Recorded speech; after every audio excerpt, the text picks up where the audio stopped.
किसी ने बड़े कमाल की बात कही है कि कन्यादान और रक्तदान महादान है, कि कन्यादान और रक्तदान महादान है।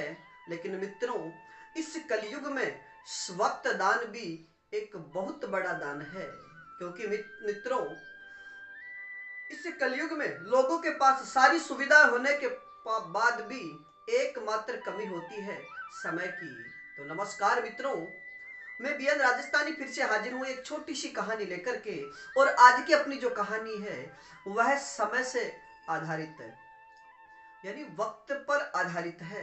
तो मित्रों, तीन दोस्त सुरेश, मुकेश और महेश, तीनों ने 12वीं पास की। 12वीं पास करने के बाद वो चले गए एक शहर में, और शहर में जाकर के शहर में स्थित एक सबसे बड़ी, जो उस समय की सबसे बड़ी होटल थी, वहां पर उन्होंने चाय नाश्ता किया। और चाय नाश्ता करते करते उन्होंने एक डिसाइड किया कि हम तीनों के तीनों अब 40 साल बाद फिर से मिलेंगे। ऐसा कहकर के वो तीनों अलग अलग रास्तों पर निकल गए। कोई इंजीनियरिंग की पढ़ाई करने चला गया, तो कोई डॉक्टर की पढ़ाई करने चला गया, कोई और किसी की तैयारी। ऐसे करते करते सब अपने अपने अलग अलग कार्य में लग गए। और मित्रों, उनको तिथि, यानी उन्होंने एक तिथि फिक्स की थी कि 40 साल बाद हम 1 जनवरी को इसी होटल में दोबारा मिलेंगे। ये कह करके वो सब अपने अपने काम में लग गए।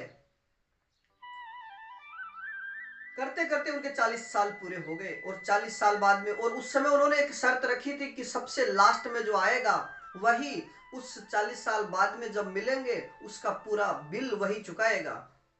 तो मित्रों, ऐसे करते करते 40 साल बीत गए। और 40 साल बाद वही तीनों के तीनों मित्र, तो उनमें से सुरेश और जो महेश था वह निश्चित तिथि पर वहां पहुंच चुके थे। लेकिन 40 साल बाद में इतना परिवर्तन हो गया था कि जो होटल का मालिक था, यानी जो होटल थी और उसमें जो वेटर था, वह उस होटल का बहुत बड़ा, यानी वो होटल 5 स्टार होटल बन चुका था। और जो उस समय वेटर था वह उस होटल का मालिक बन चुका था। तो 40 साल बाद जैसे ही वो आए सुरेश को देख करके, यानी यहाँ उन दोनों के सब के लिए महेश ने पहले ही उनकी टिकट बुक करवा दी थी, उनकी सीट बुक करवा दी थी। तो जैसे ही सुरेश और राकेश वहां पहुंचते हैं, तो पहले से उनकी सीट बुक थी। तो मालिक ने आते कहा कि, मालिक उनको देखते ही पहचान गया कि ये वही लोग हैं जो 40 साल पहले यहाँ आए थे। आते उन्होंने कहा कि महेश जी अभी आते ही होंगे, आप चाय नाश्ता लीजिए। दोनों वहां पर, दोनों मित्र आप 5-7 मिनट के अंतराल में पहुंच जाते हैं। तीसरा मित्र महेश वहां नहीं पहुंचता है। बस उनका एक रिप्लाई आ रहा था कि बस मैं पहुंचने वाला हूं, पहुंचने वाला हूं। उन्होंने चाय नाश्ता शुरू किया, बातें करने लगे कि आप क्या हो, आप क्या हो। तो एक ने कहा कि मैं बहुत बड़ा बिजनेसमैन हूं, दूसरे ने कहा कि मैं बहुत बड़ा बिल्डर हूं। ऐसे बातें कर ही रहे थे। करते करते उनको 2 घंटे बीत गए, लेकिन 2 घंटे तक भी महेश नहीं आया। तो उन्होंने सोचा कि कितना बड़ा आदमी हो गया कि हमारा समय कितना बर्बाद हो रहा है, वो आ क्यों नहीं रहा है। इतनी देर में उन्होंने सोचा कि अब हम यहां से चलते हैं, पता नहीं महेश आएगा कि नहीं आएगा। 5 मिनट बाद में वही होटल का मालिक आकर के कहता है कि अभी अभी उनका कॉल आया है कि मैं 10 मिनट में पहुंच रहा हूं, उनको बोलो कि वो खाना खाएं।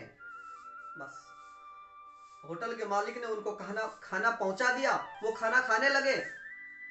और ऐसा करते करते फिर से 1 घंटा बीत गया। तो दोनों मित्रों ने सोचा कि 10 मिनट की बात थी, 1 घंटा बीत गया, महेश आ क्यों नहीं रहा है। जैसे ही उन्होंने सोचा, तो वो सोचते हैं कि चलो बिल का जो भी खाने का है और चाय नाश्ते का जो बिल हुआ वो हम ही पे कर देते हैं। ऐसा कहकर के वो होटल मालिक के पास में जाते हैं। तो उन्होंने, होटल मालिक ने कहा कि महेश ने सारा बिल पे कर दिया है और अभी वो पहुंचने ही वाले हैं कि जैसे ही बस। लेकिन उनको सब्र नहीं थी। उन्होंने जैसे ही होटल से बाहर कदम रखा तो एक लग्जरी गाड़ी खड़ी होती है और उसमें से एक 25 साल का युवक बाहर निकलता है, आकर के उन दोनों के चरण छूता है और कहता है कि मैं ही आपके मित्र महेश जी का पुत्र हूं। मेरे पिताजी एक बहुत बड़े शिक्षक थे और मैं इस शहर का कलेक्टर हूं। और 2 महीने पहले मेरे पिताजी बहुत बीमार हुए और मरने से पहले उन्होंने मुझे आपके मिलने की, यानी 40 साल बाद मिलने की जो बात बताई थी वो मुझे अच्छे से याद थी। और उन्होंने कहा था कि आप उन्हें कुछ मत बताना, बस आप फोन पर ऐसे बताते रहना कि मैं आने वाला हूँ, आने वाला हूँ। और कहा था कि उनके जो खाने का बिल है वो भी आप ही पे करना। इतना कहते ही उस लड़के की आंखों में आंसू आ गए। और दोनों मित्रों, उन दोनों मित्रों के भी उनकी बात, अपने मित्र की बात सुनकर के आंखों में आंसू आ गए। तो मित्रों, इस कहानी का सारांश भी यही है कि समय रहते हमें लोगों से, अपने रिश्तों से मुलाकात करते रहना चाहिए। यानी समय, क्योंकि मनुष्य एक पानी के बुलबुले की तरह है, न जाने वो बुलबुला कब बिखर जाए। इसलिए अपने रिश्तों में, जब हमारे जितने भी मित्र हैं, हमारी जितनी भी बड़ी फ्रेंड सर्किल है, उससे हमें महीना, 2 महीना, सप्ताह है, 15 दिन, जितना भी, जब भी समय मिले उनसे बात करते रहना चाहिए। न जाने वक्त कब कैसा बदल जाए। धन्यवाद।